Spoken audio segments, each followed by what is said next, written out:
Hi friends, this is my next order. Return gift கோசரம் செஞ்சு தர சொல்லியிருக்காங்க.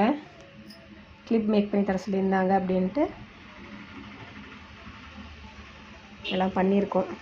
டிசைன் எப்படி இருக்குன்றதை சொல்லுங்கள், நல்லா இருக்கான்ட்டு.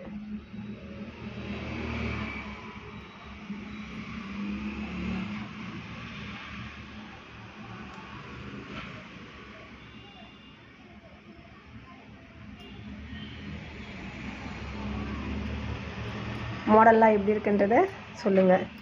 இது அவங்களுக்கு நம்மளோட complimentary gift. 3D flower make பண்ணியிருக்கோம். நம்ம அவங்க ஆர்டர் கொடுத்தீங்கன்னா காம்ப்ளிமெண்ட்ரி கிஃப்டாக நம்ம தரோம். ஓகேங்களா? டிசைன்லாம் நல்லா இருக்கா அப்படின்றத சொல்லுங்கள்.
Thank you.